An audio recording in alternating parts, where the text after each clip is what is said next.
Welcome to Herself Reclaimed.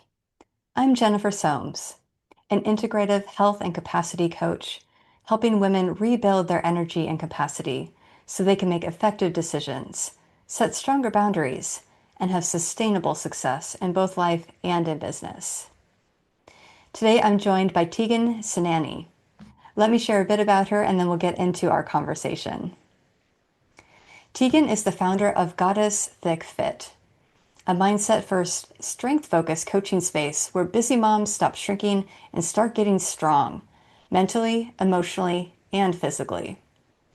After healing her own relationship with her body and walking away from corporate America in 2023, Tyghan built a shame-free community for real women with real bodies and real lives. Combining deep mindset work with fitness and nutrition expertise, she guides moms to transform from the inside out. From self-criticism to self-love, from exhaustion to power, and from passing down shame to leaving a legacy of confidence and unshakable inner strength their kids will carry forward. Welcome, Tyghan, as I bring you in here. Welcome. I'm so thrilled to have you here today. Hi, thank you so much. I'm excited to be here. So, as you know, Tyghan, my focus is preventing burnout with women entrepreneurs.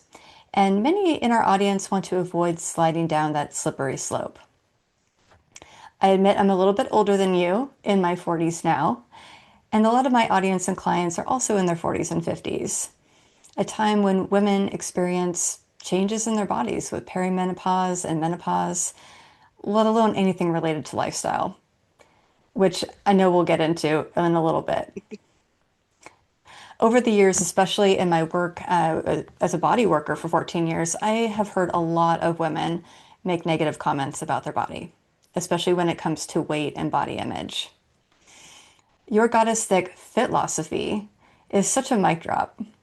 When you talk about ancient goddess bodies being worshipped, what shifts for a woman in her 40s or 50s when she truly lets that land in her nervous system, not just her brain? Yeah. Well, thank you. The word that comes to mind really is freedom. And it's kind of like a weight lifted off. When you really think about it. Like if you look at um how these sculptures of these goddesses were created.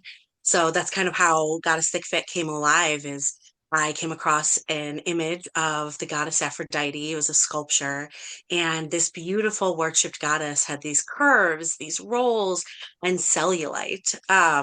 So like these things that I had been brought up to think were like really disgusting and unacceptable, and the sculptor, and they can tell the difference between like when it's like normal wear and tear versus like intentional sculpting.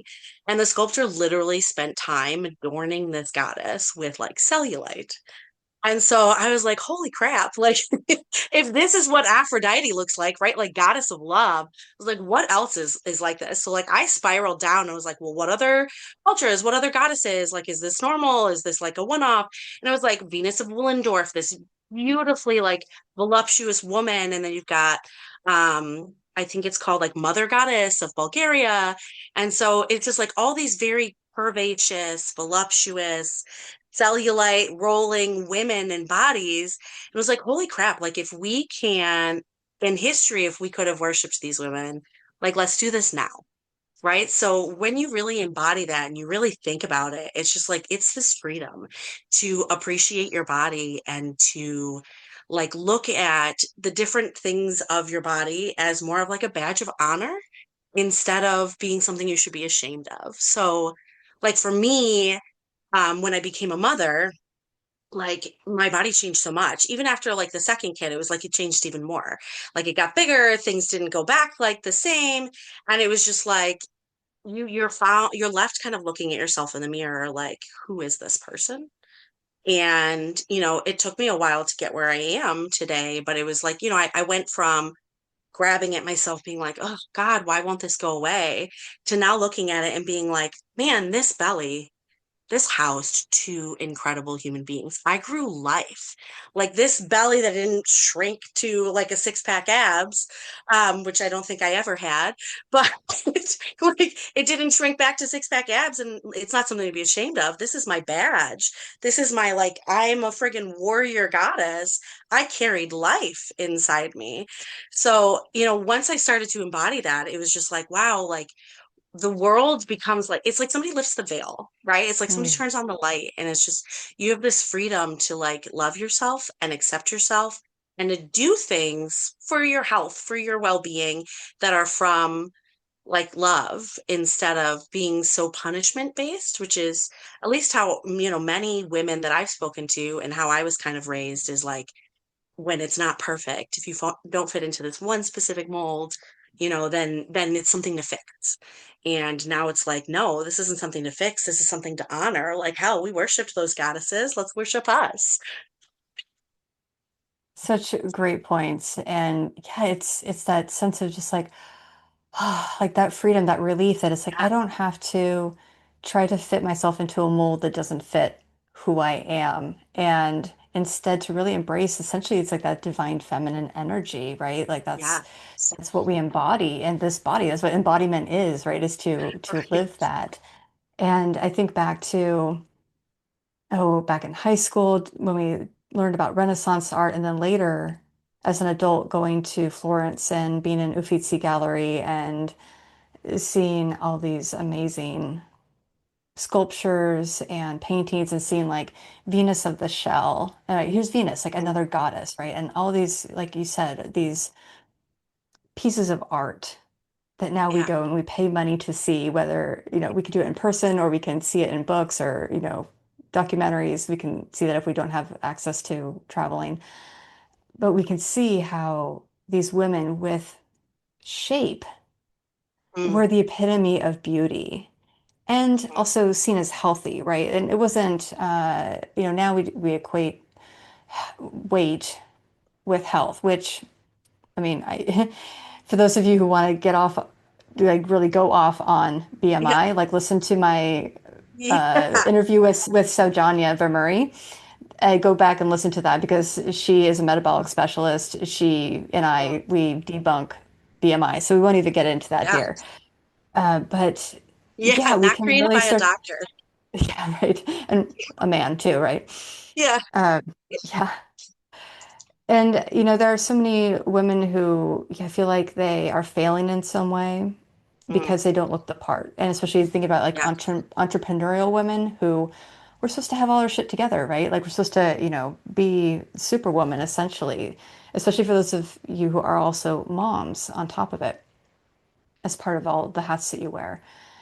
And so it's like thinking about all those different stresses in life and how you want to show up. And sometimes women feel like, oh, if I don't look a certain way, then I'm failing. And you've really given space and permission to not buy into that. Yep. Yep. Drop the BS. Love it. And I can speak from I mean, I'll be vulnerable and I've shared this even in my previous business. So I've had multiple eating disorders, especially when I was younger. And so I come at things from a different perspective, having been again like that kind of punishment, Mm, needing to be perfect in that way, yeah. obviously a very unhealthy way. And now, as I have become extremely healthy and have put on so much muscle mass and my body has reconfigured its shape and I can relate now of like the adjustment that it takes to Mhm. be comfortable in the body that you have, even if it is not the same as it used to be. Right. Whether that was a dysfunctional way or if it was a functional way, like either way, that there's a shift that needs to happen mentally about loving ourselves, embracing that Yeah. divine feminine energy within us and loving it. Yeah. Yeah. Well, and I think the important thing that, it's all the conditioning that we've been brought up with, right? And like everybody comes at it from different angles. And hey, buddy, we have a friend, um, a little Love it. visitor. But I think, the important thing to really point out here is that there really is diversity in bodies. Just like there's diversity in hair and, everything else, there is diversity in bodies. And instead of everybody trying to fit one mold, which is what we were all trying to do, right? Like that's what we were trained to do, but really embracing the things that make us different as what makes us beautiful instead of this like, who wants this plain world where everybody's the same? Like, it's boring as hell, too. So, yeah. Definitely. And, most of my listeners are successful women who feel weirdly guilty about taking up space. What are the most common diet culture thoughts that you hear from high achieving women? And what's the simplest way to interrupt them in real time? Yeah. Well, so just it's not weird, right? Like we've all been conditioned about it. I think that's kind of the first thing I want to say is kind of normalize that like we have all felt like this. We all feel like this at some time. And it's kind of it all ties into the making us shrink down and making us feel small. We're not allowed to be loud, we're not allowed to take up space. And it's all just the conditioning we're raised with of like women are supposed to be small and quiet and just ever so pretty and just sit there quietly and smile. And so it's all very normal that, we're all very affected by this conditioning. For me, I think, some of the ways that, the things that I've heard from moms is the most common excuse, right, is like, I don't have time. Or like, especially like professional women, right? And if you're a professional woman and a mom, it's like you're juggling all these things and you don't feel like you have time for yourself. And you're like, well, I'll work out later, or I'll start next week, or I'll start next month. Maybe I'll do the new year, new me thing. And it's just like we're constantly pushing ourselves to the back burner and pushing our bettering ourselves, our improving ourselves, our desire to do these things further back. And I think a lot of that stems from this punishment mindset and from this mindset of like what fitness is supposed to look like. So one of the things that I suggest for a lot of women is to start like really small and that like everything counts. So stop overthinking working out, right? Stop overthinking what you're eating. You want to understand general basics and general balance, but then everything counts, right? Like, are you feeding your body? Wonderful. Then it's better than skipping that meal. Like, it doesn't matter if it's not perfect. Are you going for a walk? That still counts. Are you playing with your kids? That still counts, right? Like, so it's, um, thinking of workouts as smaller, or it's like, oh man, I just I just thought like, oh, I should work out today. Oh, instead of being like, oh, I'll do it later, be like, all right, well, let me throw in some squats right now. Like, let's just in place while I'm thinking about it, pump out however many squats feels good, right? Or like if you're at work and you're at your desk, and like lift your legs, do a little bit of pedaling, the littlest things to kind of get your blood moving, get your heart rate up, kind of stretching out your body. Those things really count. And I think that if you start to think of it where everything counts, it kind of helps with the shift. And then I don't know if you've seen this trend on social media lately, but it's like a silly way to gamify exercise. So it's like, um, so this was with moms in mind, and it's like every time your kid calls your name, you have to like pop a squat, or like you have to do a push up real quick, or like a plank, or like you're doing something fitness. So it's like silly, and it's like, especially for like, I feel like the millennials and Gen Xers, like we're all kind of like coming through this like this college partying, like it's still kind of like in the back of our heads, right? So it's like instead of like that song where you had to like take a drink, it's like, oh, my kid says mom, now I gotta pop a squat. And so it's just like silly ways to make yourself laugh and to like get some movement in. And it's not so serious. I think that's one of the hardest things is that we've been trained that all of this is so serious and there's so much pressure around it, but it could really be silly and it could really be fun, and it could just start with like these little things.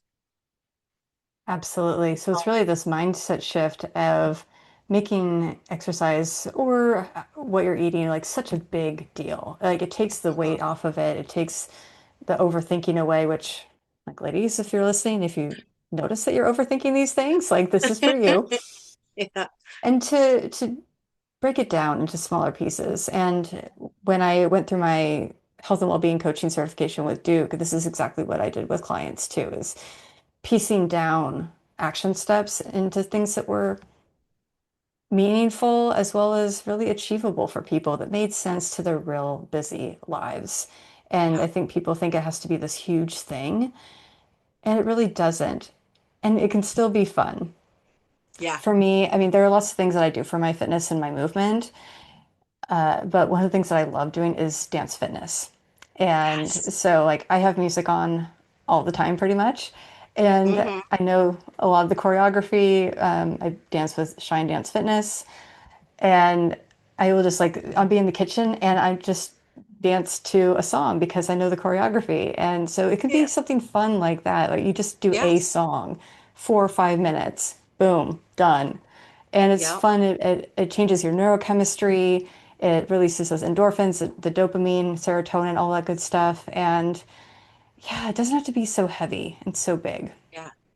Yeah. And I love that you talk about that with dance too and music because recently I came across a study where they called it oh, I can't remember what they call it, but it's about like the music that you heard during like your teenage and young adult years. It's like reminiscent something or other. And the idea that the music that you heard during that time frame created this really deep emotional connection. So like if you blast that music that you hear like a song that you loved when you're like 16, like you can rock out in the kitchen, in your bedroom, in the shower, and you could just dance like you don't care. And it's just like it feels freeing and like fulfilling in a way that like it makes your inner child happy and it's making you feel like you get like you said the endorphins too, right? Because every little bit creates this like workout high, like you get more from more and you get, so you get this workout high and you're like, oh, this is that song, I remember this song, you're singing along, you're pumping your hands, you're moving your hips, like you're doing all these things. And it next thing you know, like, holy cow, I might have just been dancing for God knows how long because I'm on this playlist from, the late 90s or whatever. Just like, this is my jam.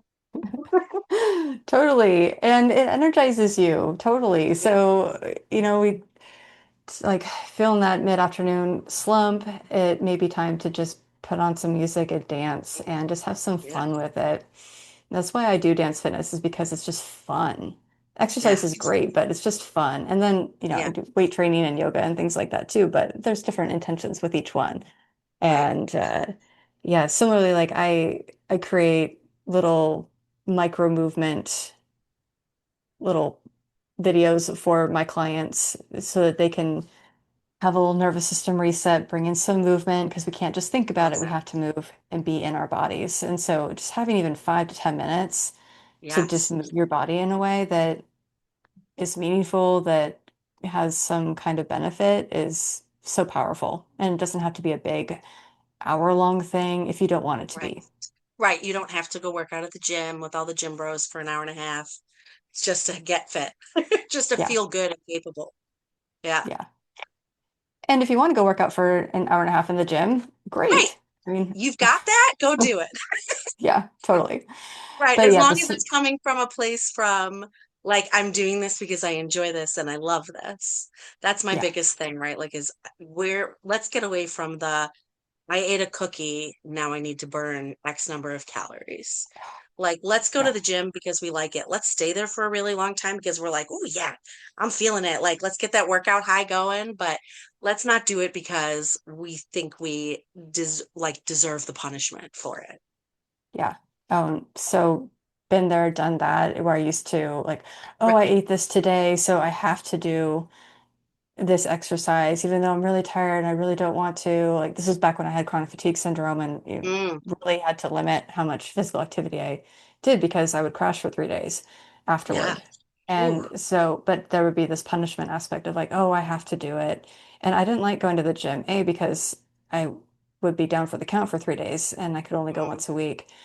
And so there was that to contend with. But I didn't enjoy it anymore because I had also lost so much strength. And now as all of that is resolved and I'm able to go numerous times a week and like I actually enjoy it more because I'm strong and it's nice to see the Yeah. progress. And then it Yeah. becomes almost like a little game of like, oh, how much more can I do today? And Right. it Beating the just becomes personal so much more record. fun when you start to Yeah. see progress, whatever that is. It could be lifting a can of beans in each hand overhead and you do it 3 times. So the next day you do four. Great progress. And then you start to challenge Right. yourself and find a little game in it too. Yeah. Yeah. I love that. Mhm. So, T, can you emphasize being capable, present, and healthy, not chasing a smaller body? How do you help someone refine progress, as we were just talking about progress, when their body is changing with age, stress, perimenopause, or just life? Yeah. So, um, what I do with my clients in my programs is really that it starts on the inside. So you can't see progress through punishment, right? You can't see progress through hating yourself. So really it's about reconnecting with your body, learning to love, the things that make you a badass, right? And how many women actually talk to themselves like they would talk to their friend, right? Like when you look in your mirror, and not to blame them, right? Like again, this is all the conditioning. This is what we were raised with. And it's some of what we need to heal and really come back to our bodies and look at yourself and talk to yourself like you would your friend. Because I doubt anybody would look at their friend, any real friend would look at their friend and be like, ew, you're gross. Ew, you're fat. And I'm guilty. I used to do it.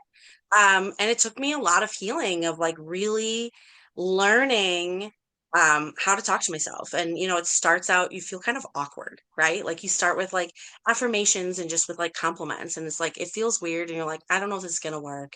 And then every day you do it, it's like, okay, this starts to feel a little bit better. And then you start to like see yourself differently. And, some of that is learning kind of the lies that we've been taught too, right? So, like you mentioned, like the BMI scale is not real, created by a man about men that was a statistician, never had any implications of health. And despite how many people have pointed out in articles, actual experts of why this is wrong, we still use it. So, learning about that, learning that the scale is a liar too, right? Like that's one metric that doesn't tell your whole story. Why is one of the things that used to discourage me a lot was, and I see with a lot of my clients is like, well, if I'm doing everything right, why is the scale going up instead of down? And it's like, well, there's a couple of factors that could be going in there. What's your water intake like? What's your sodium intake like? What's your what's your workout routine been, right? Because a lot of the times when you're in this thing, you're eating a more balanced diet, you're eating more protein, you're working out, you're lifting heavier. It's like your body's actually going to create muscle. And so you might see like, hey, like it looks like I'm slimming down, but like why is the scale getting bigger? Well, because you probably are, but you gained muscle, and an inch of muscle weighs more than an inch of fat. So the scale's going to go up, so you're probably just getting stronger, right? Like that's probably the biggest thing is we're seeing the scale go up and it's like, well, I've been weight training. So you're getting Exactly. stronger. So yay, like give yourself a round of applause for being such a badass that you can do all of this stuff. So and the other thing, one of my other biggest things that I've learned um that I hate, right, is this mindset of the eat less, move more. Like there's so many assumptions behind that. Like number one, it assumes that you're either overeating or you're actually eating as much as you want. But with these busy women, right, with moms, with women that are on the go in meetings constantly in corporate America, how many of them are actually fueling their body versus running on empty? So I venture to say most people aren't even eating enough food. So eat less, move more, and you wonder why you feel like shit. Like really, the one of the best things I ever did was reverse dieting. So I started eating more food, I was eating more intentional, and that's when I started to see more results, right? Like that's when I started to actually be able to lift more because I weigh up to my protein. Um, so there's just so many things. So I think you get part of it is education. You got to learn the lies, if you will, of like what we've been raised to believe, and you got to learn to like appreciate yourself. And this whole idea where like nothing's ever good enough, because I kept having a goal. And I see with so many of my clients, they have this goal and they hit that goal and they're like, well, that's not good enough because it doesn't look like what I thought it was going to look like. Or, you know, I'm still, I feel like a lot of us are chasing our like childhood body, which is so like you're never going to look like you're 14 again. And that's not a bad thing. That's a good thing. You're a woman. You have hips, you have breasts, you have curves. Like you're supposed to build these things in your body. And so you're not going to look like you're 14 again. So it's like learn to love what you look like and see these things more as like badges of honor and go, all right, well, now I can lift shit. I'm carrying all of my groceries in one trip. I don't have to make multiple trips. I'm not running out of breath when I'm up and down the stairs doing laundry. I can bench press my kids. Like what can you do and start seeing this from what you're capable of? Like it's really about, like you said, redefining the way you look at things. But when you look at it from like, how do I actually feel? What can I actually do instead of what is the stupid number on the scale telling me? It just, your world opens up. Absolutely. Your world just opens up when you start changing that inner narrative and kind of going back to that first point that you made about changing how we speak about ourselves and to ourselves. I mean, that really is that's neuroplasticity in action. That's rebuilding or really creating new neural pathways. And that's just science. Like that's neurophysiology right there. And Yeah. having spent the better part of a year rewiring my brain, I can attest that it works. And I did the same thing. I used to even I don't weigh myself, but when I was definitely lighter, I used to say like, "Oh, I'm so fat," and it's like I've never been overweight. I never have. Mm. And so that was a complete lie. And it was the social conditioning of like, oh, well, I'm not, I don't fit the epitome of jean designers, like what their legs look like. Oh, dear I God. have, right? That's a whole other topic we could go off on. Um, but then when I began to rewire my brain, like I really changed how I spoke to and about myself. And Yeah. even when that narrative starts to creep up again, because it's like, honestly, I'm having to buy all new pants because yes, like I've gained weight, but it's muscle mass. Like I have Right. so much more muscle and I have to buy new pants, but it's uncomfortable because it's like, oh, I've been in these pants for so long. And then starts to make me question of like, oh, did I put on like too much? And it's like, Mm. no.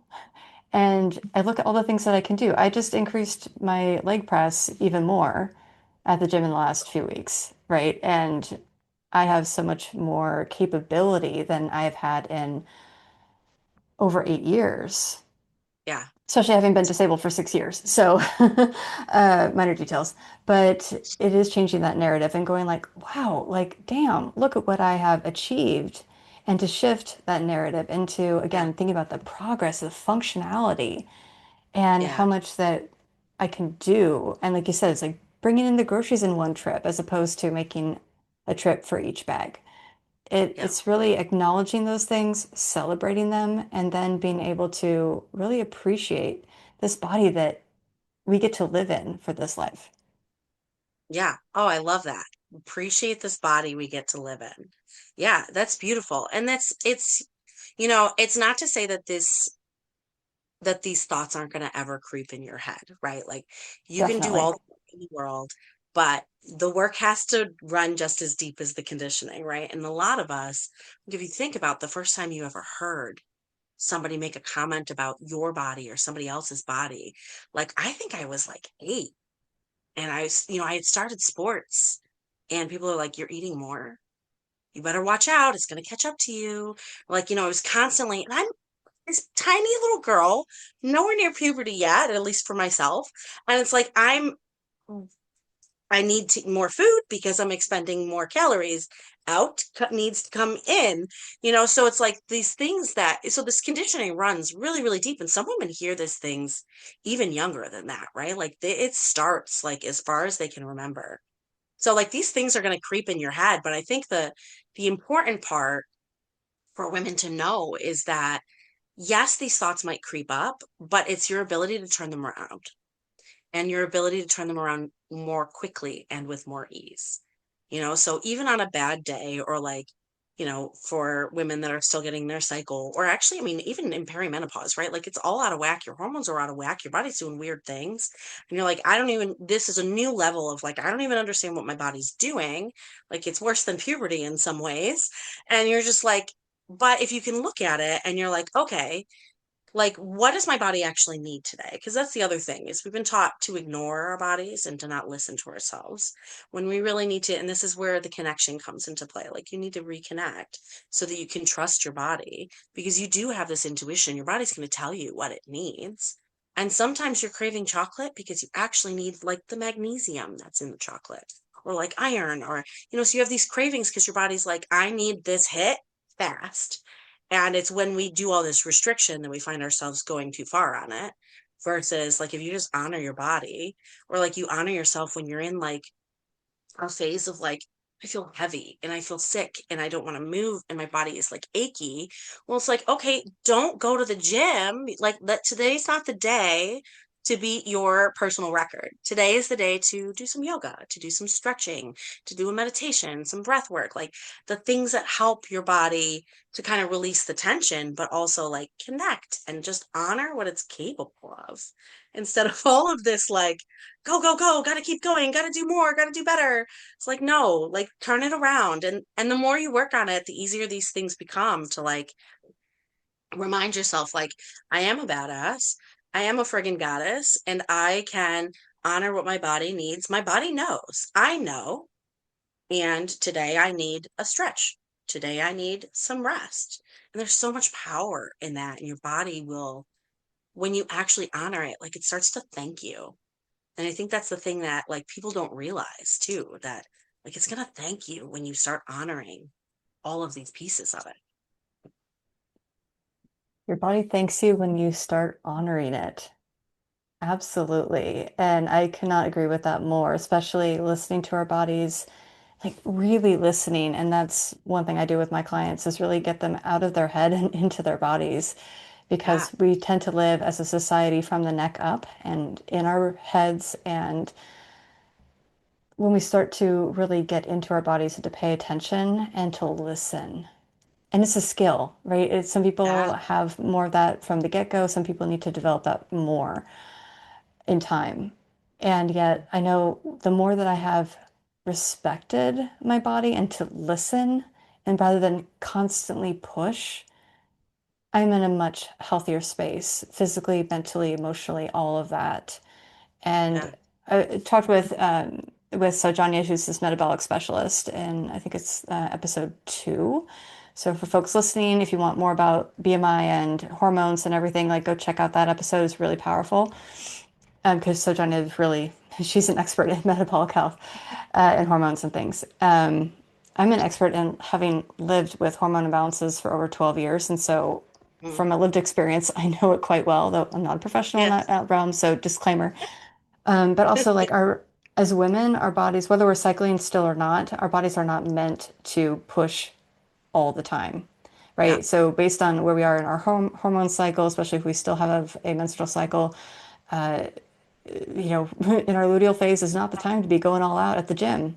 Like you said, it's like if you're starting to feel achy and tired and heavy, it's like that may be a time to go for a walk or to do some stretching or, right? So it's like paying attention, respecting, get it out of your head, get into your body, listen, and then act accordingly.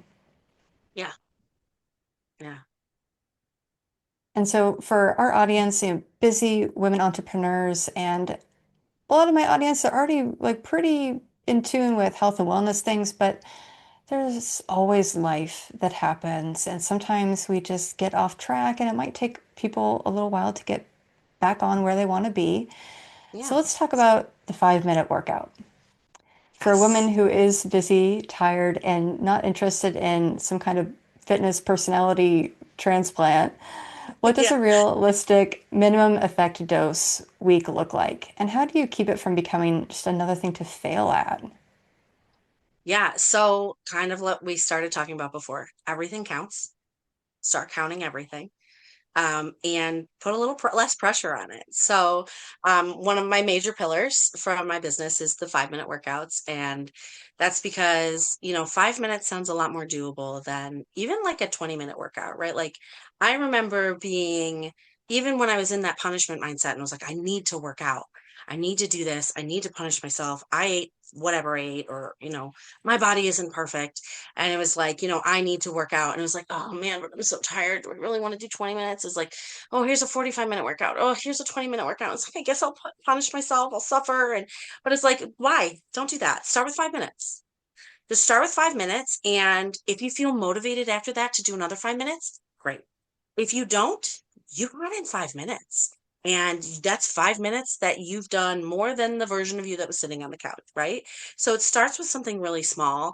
And if just I make two recommendations with like my 5 minute workouts, and that's either, do like full body, right? So you've got your big muscle groups, right? So you got your arms, your core, and your legs, and get in that time, use timers to really keep track of it. But like 5 minutes feels so much more doable to hear than all those longer times, right? So do a little bit, a couple minutes on each thing, make sure that you're feeling it, and that's great. Or you could do 5 minutes of like a single muscle group. So if you're one that's like, I'm trying so desperately to get back into it and I just can't really bring myself to do it, or even if it's like, I've never worked out or I haven't worked out in years and I'm just trying to start, it's like, all right, we'll start with leg day. Like, especially for us women, right? Like your legs are of the biggest muscle groups in your body. And women tend to build that more easily than, or have those naturally bigger than the rest of your Mhm. muscles. So it's like, that's your most empowering one.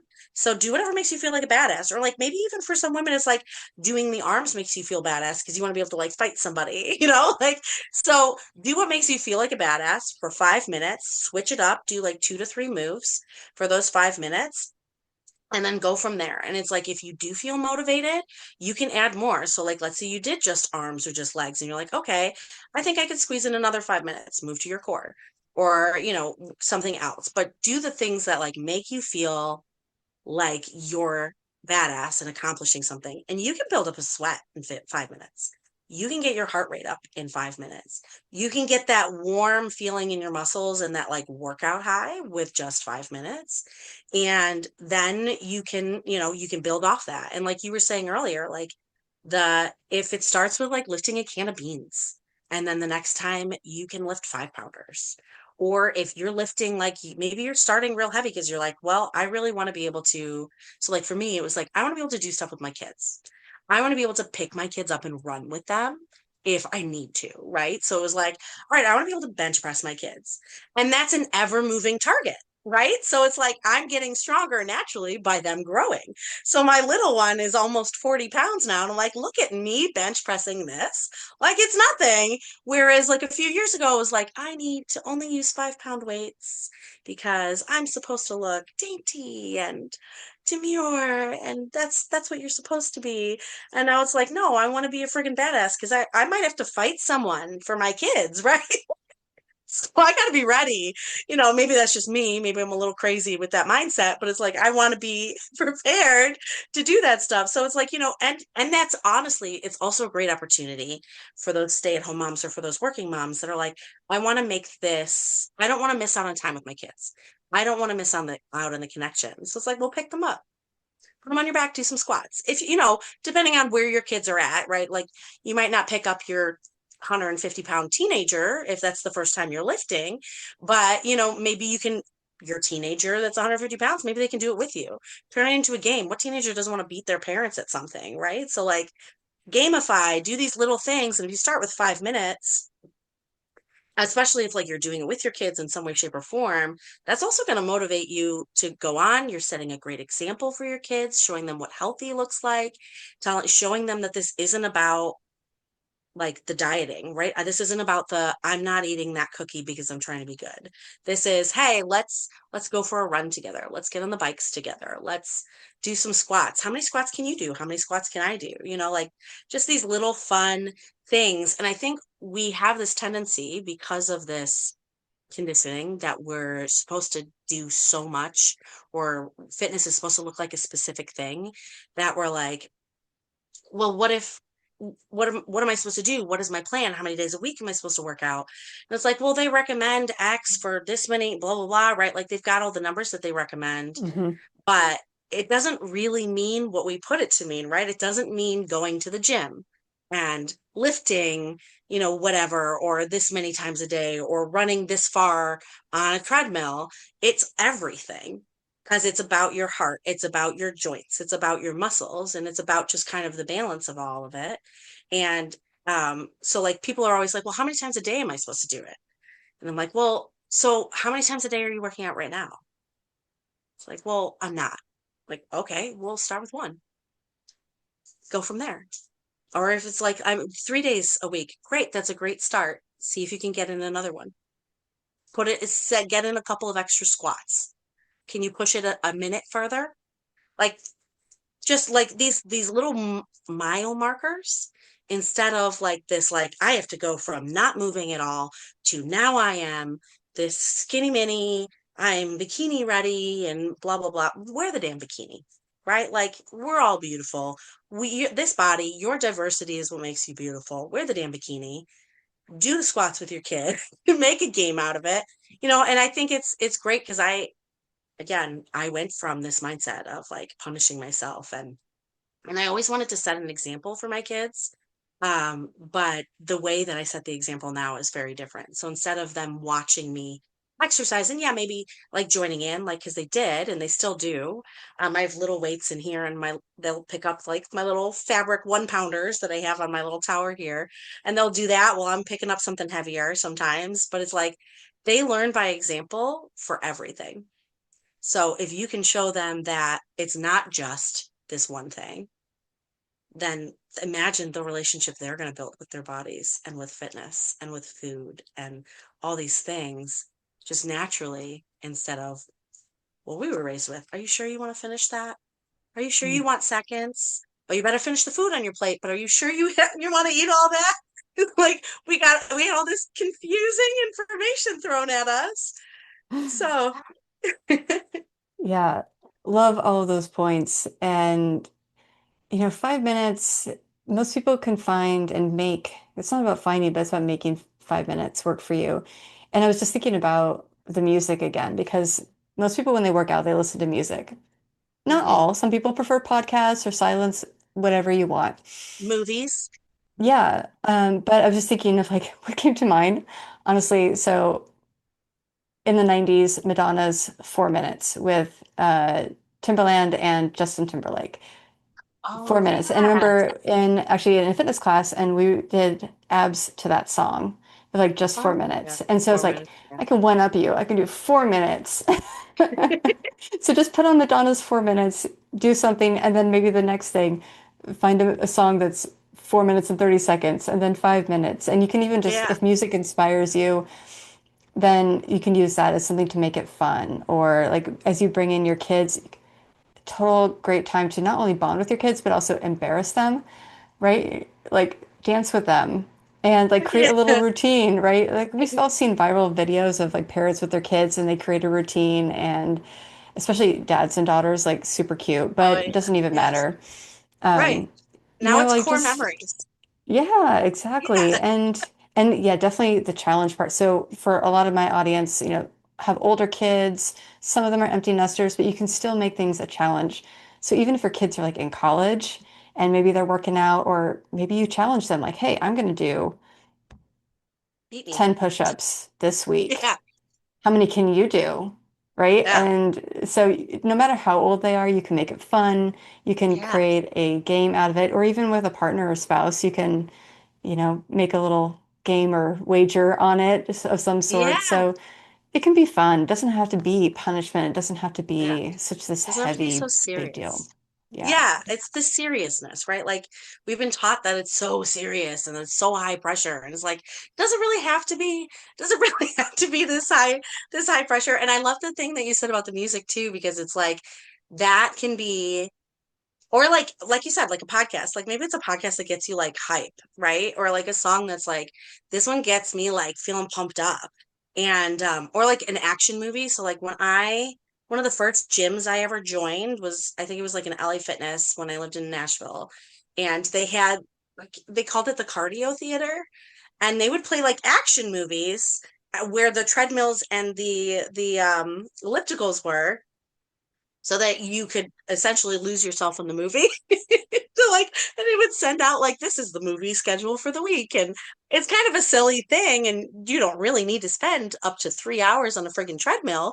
But like, if that's a good way to kind of distract you into being, being able to do it, then great. Or like finding a song that just like makes you wanna friggin' move. So like for me, one of the songs that I absolutely love to start with is Lizzo's Tempo. Mm. Are you familiar with the song?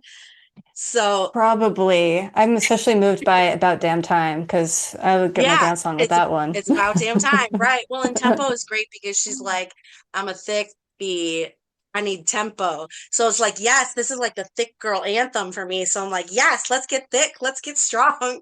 So like that's one of my first songs, like especially on days where it's like I want to move, but I don't want to move, but I want to, it's like, Hmm. because I have those days still too.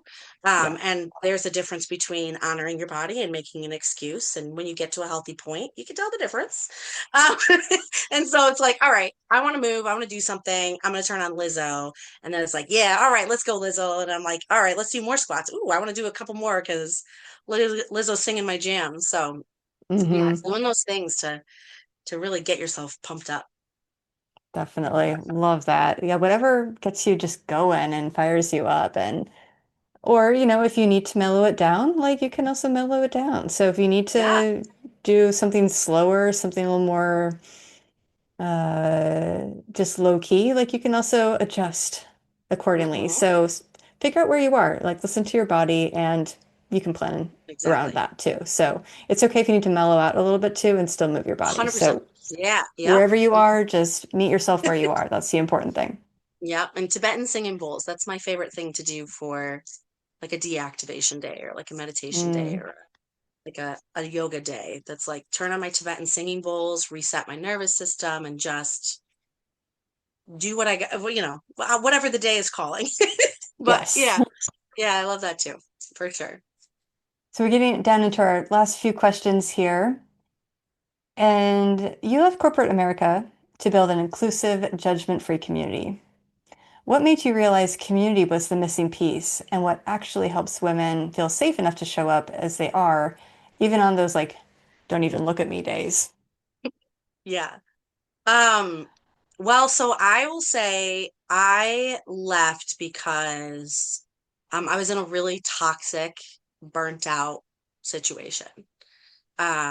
And without getting into details, it was, one of those jobs where, and I know many people have experienced this, where it's like, you're being told you can't do X, and then they take your idea, and now it's their idea, and they're the ones being praised for it. Or, you know, they're, pitting you against other people. They're pitting you, like everything's a competition. And it becomes this very like, it's me against them mindset.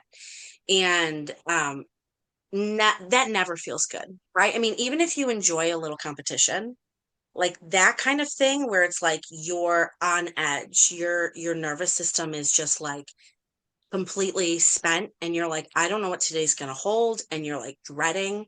And that's kind of where I was. And so I, that's that sensation of like the I'm alone, right? And I have a very wonderful husband for a partner that was just like, you know what?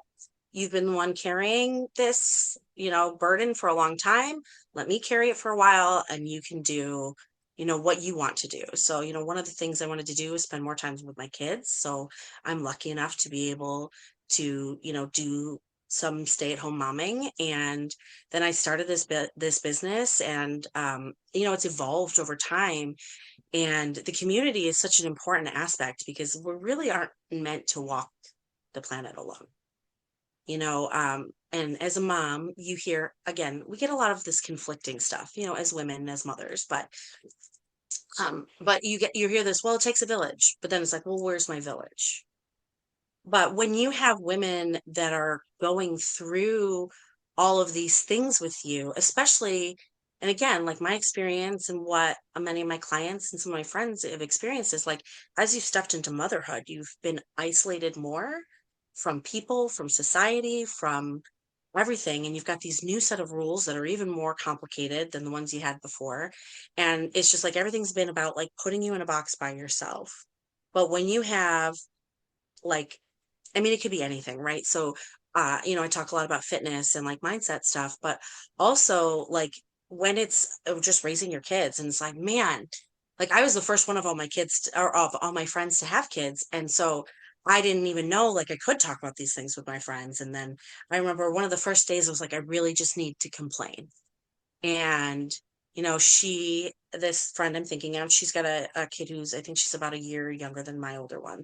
And I was like, this is happening and I'm just really frustrated and I feel like a failure and blah, blah, blah. And she was like, dude, I am going through that exact same thing. It's like, oh, it's not just me. You get this like it's the being able to walk through life with women that are experiencing the same, similar, if not the same things that you are, that it just like it's this relief and it's this freedom. And it's like all of a sudden someone's turned on the lights because you're not alone. So, and that's what we do with everything, right? So that's what we do with our mindset. That's what we do with our fitness. That's what we do with our food. We've been taught that all of this lays on us. But if you have this community, if you have even just one person to help lift you up and cheer you on and be like, no, bitch, like you're a badass. Like, look at the progress. You were lifting 5 pounds before. Now you're lifting 20. You were skipping meals because you didn't think you deserved to eat. Now you're eating protein and look how good you feel. Like you have more energy now, so it's like all of these things. So it's somebody that can help lift the veil and really help you see the things that you couldn't see. But also be like the cheerleader in your corner. And especially as like women and mothers, like we spend so much of our time and energy in our life doting on others and pouring into others. And not many people pour back into us. And it's not always, again, I'm not blaming people. Like it's not always fault. This is conditioning. This is, sometimes that it's a role we've stepped into. Sometimes we like, even like a lot of women tend to be nurses, right? Like, so that's a job where you have to pour into other people really heavy. But I think that's why mothers has become my passion, because it's like, no, you need this. Like you need this community. You need somebody to pour into you that can help you see the things about you that are incredible. And so that's what my plan my idea was behind this community. And when I had that, because I had a coach too that helped me through a lot of things, evolution of my journey. And just having that coach and having a community of other women, and that's what I experienced, is this like relief of like, oh, it's not just me. And it helps so much with all of that, right? Like you can release this energetic weight because you're not alone. Like you don't have to hold it by yourself anymore. Yeah. It's not just me and I'm not alone. Like those are two of the most powerful things that you can experience, especially as a woman going through different phases of life, whether you have kids or not, but especially, yeah, motherhood, and then getting into things like perimenopause and menopause, where Yeah. it's like you're shifting into this archetype of the crone, and now society says, well, you're not valuable anymore. You Now still you're getting have shunned for different reasons. I know you still have 30 years of your life after menopause on average, but Easily. yeah, like we want to like not, we wouldn't want to see you anymore because you're not, you know, in our preferred age range. And to know that you're not alone in those phases of life and to be able to even have community to go through those phases of life with so that you can share in it. And you're so right about like it takes a village. And then it's like, yeah, but why then am I feeling so isolated? Right. It's Why like, am I where not is that alone? village? And I can tell Right. you, having spent years very much isolated on the couch because that's all I could do, Mm. I lost many of my communities. I lost the gym community that I mean, I go to the gym now, but like everything shifted after COVID and it's just not the Yeah. same. The the community that I had at the gym is different. The yoga community that I used to belong to is I don't go there anymore for many reasons, and I lost a lot of communities, and so I was very Yeah. isolated. And then of Yeah. course you add COVID on top of that, and the whole world felt what that was like. And then imagine doing that for years. Yeah. And so I fully, fully appreciate community. And that was one thing with going through this Duke Health and Wellbeing coaching certification is that their view of health, this wheel of health that Duke created, is all these kind of different aspects of health that most people would think of and some that you might not, but it's surrounded in community. Yeah. And I thought that was such a beautiful and powerful thing. And I have really experienced that firsthand. And hence why my JV partner and dear friend of mine are creating an online yoga community for particularly women like 40 and up, because it is that shared experience of that phase of life, but also to have a community of like-minded women who get you. And like we Yeah. all need to be understood. We all want to belong, right? That's part of the human condition is wanting belonging and needing belonging in some way. Even if you're like, oh, I'm totally fine being, a rebel and being on my own. Well, if you really dig down, like To an there is still extent. Yeah. some element, even if it's a small part, that still Yeah. wants to feel belonging. So yeah, community is so, so powerful and so needed, especially when we go through any kind of transformation, whether it's physical, emotional, and it all goes together anyway. They're not Yeah. separate. So such a beautiful Yes. thing that you've put together. Thank you. Well, Tegan, we've come into our final questions, ones that every guest gets asked. What's one practice or mindset that helps you stay grounded when things feel uncertain or overwhelming? Um, so for me, I've actually created a habit to help with that nervous system of like I do like breath work or meditation every day. And again, this isn't like I feel like people are like, "Oh my God, I don't have time for meditation to sit in quiet." But it's like, no, no, no. You can do it when you first wake up. You can do it in the shower. You can do it right before bed, which is tends to be my preferred method for my preferred time. That's the one I never skip because it's like it helps like settle you at the end of the day. And it's not, it doesn't have to be this like 2 hour, 3 hour long thing, which that's beautiful and wonderful if you can make that happen. Absolutely. Like I've had moments of those, but those aren't practical for every day, right?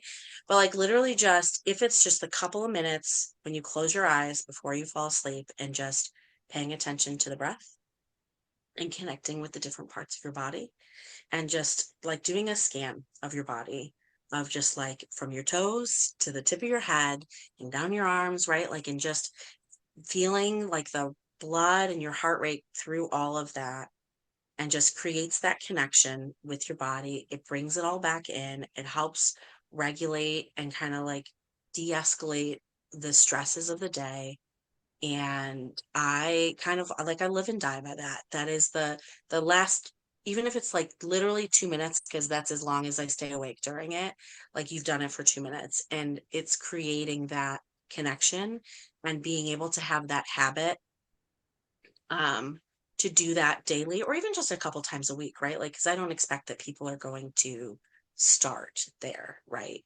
But the it's the nervous system regulation, right? That all of us kind of crave because we're in this chaotic world and we're in this, our lives are chaotic in some way, shape, or form, whether you're, a very busy entrepreneur, or you're in corporate America, or you're a stay at home mom, or, maybe even, somebody whose life I might think is like lavish, right? Like you get to travel all the time. Sounds wonderful, but, maybe you're a tour guide or you're whatever, there's everybody's got their thing, right? So it's bringing it all in at the end of the day, taking those couple of moments to like pay attention to your breath and paying attention to like what your body is doing and what it feels like. And it's not even about fixing it. It's just acknowledging it. And then that can make such a difference between how well you sleep at night, what you wake up with in the morning. And it's not to say you're not going to have those nights where you wake up in the middle of the night and you're like, "Ooh, light bulb. I got inspired." Or like, "Oh God, I'm stressing about this thing." Like those are going to happen in life, but I think it's a really good kind of practice to just connect, calm yourself down, and then fall asleep. Yeah, just reconnecting every day and just being in your body. Yeah. And ladies, if you need help with that, that's what my business is. So just letting you know, like nervous system regulation is my jam, what I live every day. So I love that you bring that into your own practice, Tyghan, every day. And Yeah. you're right that it does not have to be a long thing. I know what it's like to spend an hour a day doing that. And now that I'm done with that, I spend usually about 15 to 20 minutes a day doing those practices. So, yeah, I totally resonate with all those things. Thank you for sharing that. Yeah. As we wrap up with our final question, what is your biggest takeaway from our conversation today? Um, I think that I love how aligned we are on a lot of these mindsets of like, it doesn't have to be so serious. And, every little thing can kind of count. And I think it's really important to note, as we've kind of talked through it, is that all these different women in these different stages of life and different experiences, we all still have all these similarities. So while my passion right now might be working with moms with kids, and then your passion is working with, the perimenopausal women, but there's so many things that are parallel in our lives. Um, and I think that, even having this greater community, I talk about the diversity of bodies, but it's the diversity of everything that makes things beautiful, right? So meeting with people in different walks of life or, different upbringings and different habits in life, like those are the things that can make life really fulfilling. And so I think it's kind of beautiful to be able to have this moment where we kind of are talking about like different times and different women, but it's still kind of the same. And I think that kind of brings in um it's more of the connection and the community of women that like you really aren't alone and you don't have to be alone. And yeah, I think that's really beautiful that like there's all these parallels. So let's stop. It doesn't have to be so serious and we don't have to like, well, you're not in the same stage of life. Like it doesn't really matter. We're still going through very much so the same stuff. Exactly. And like if you haven't gone through that stage of life yet, like, It's you coming. know, you will, And like for those of you who are further along in life, like you've likely been there where some other women have been. So, right, Yeah. yeah, there's relatability across so many levels, and it's beautiful. I think what stood out to me among so many things was really how everything counts, Yeah. and how you can also make everything count and be fun at the same time. So Yeah. that it doesn't have to be so serious. So really, those things stand out to me the most, and there can be lightness in it. Yeah. Yeah. Yep. Well, thank you so much, Tyghan. It was such a joy to talk with you today. And for those of you listening and or watching, if you'd like to follow Tyghan or explore her work, all of her links are in the description for the video. So be sure to connect with her, reach out to Tyghan if you want more information, if you've got questions, and be sure to follow her on her socials as well. Thank you so much, Tyghan, for being here. I'm going to take you out and close. So thank you so much for joining me today. Thank you. It was a delight. And for those of you joining me today, if something resonated or opened up for you, be sure to click that subscribe button so you can stay connected for more conversations that really support your energy, your capacity, and your leadership. I'll see you in the next video.